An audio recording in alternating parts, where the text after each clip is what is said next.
Previously, victory over the Brutii was followed swiftly by our first defeat of the campaign against the Thracians. The Scipii attacked, and we prepared for battle against the Greek cities. We're starting this episode with our army advancing up the hill towards the Greek cities, on a battlefield just outside of Thermon. We're leading with our archers to try and engage in some skirmishing with the enemy. We've got our phalanx behind them, with 2 squads of peltasts in the rear. These can potentially move to the flanks to help us deal with enemy charges.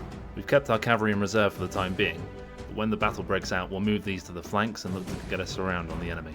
As usual, we'll have quite a large cavalry advantage in this fight. As we approach the Greek city's army, they start to move around in a disorganised fashion.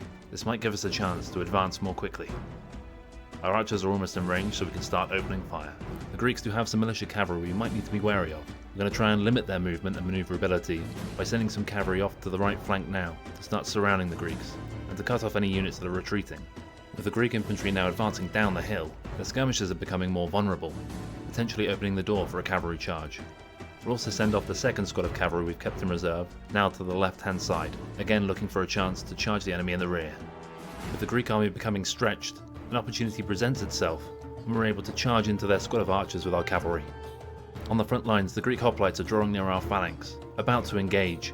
We've pulled our archers back and moved our peltasts off to the right, hoping to barrage the enemy with javelins. The Greek hoplites advance down the hill and try to engage our phalanx head-on. Our stronger phalanx pikemen make quick work of them, routing many of their units on impact. The enemy militia cavalry is also sucked in and charges head-on into our phalanx. The enemy archers are able to get off a few volleys down the hill, disrupting our pikes, as the stronger Greek hoplites now look to engage. They fare no better though, and soon it's a job for our cavalry to run down the survivors, making sure to kill as many as possible again, to rout entirely that Greek army. Although some of the remaining Greek troops try to turn and fight, resistance is futile for them, and soon all of them leave the battlefield fleeing, granting us a clear victory. And with that victory, the path to Thermon is clear, so we're able to besiege the city again. We'll build up some rams and wait a turn to see if we can storm the walls. Next, we'll continue to build up our army in the Peloponnese, ready to attack the Greeks at Sparta, although there's a Greek force blocking our troops that would come from Athens. We have a general and a few troops at Larissa that we can use to try and support Apollonia in its fight against the Scipii. With our troop movements done, we can end turn. At the start of our new turn, we can see that there's a Greek army stood outside of Sparta. This is a mistake, and gives us a chance to draw out the enemy, hopefully winning the town outright by fighting both the army outside and the garrison at the same time. This will save us a good deal of time, and we don't have to besiege Sparta later. While we start by just facing one unit, the garrison army makes its appearance quickly, including the fearsome Spartan hoplites. We need to act quickly.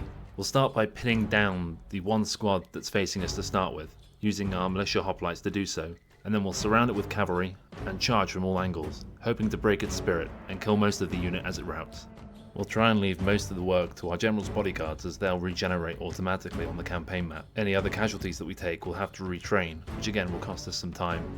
With that first squad of hoplites dead, we can now see the Greek cities have sent their Greek cavalry across the field at rapid pace, but this has left them vulnerable. We'll take our cavalry and attack them from all angles, trying to kill them quickly, and leaving us only the slow hoplite infantry to deal with. Although we've only got 2 squads of hoplites left to kill, the Spartan hoplites in particular are formidable, and we will need to treat them carefully, making sure that we don't lose too many men, or even worse, to lose a general. I'm going to try a similar tactic to the one we've used already, and pin down the Spartan hoplites with our militia hoplites. With that done, we can then charge into the rear of the Spartan hoplites with our cavalry.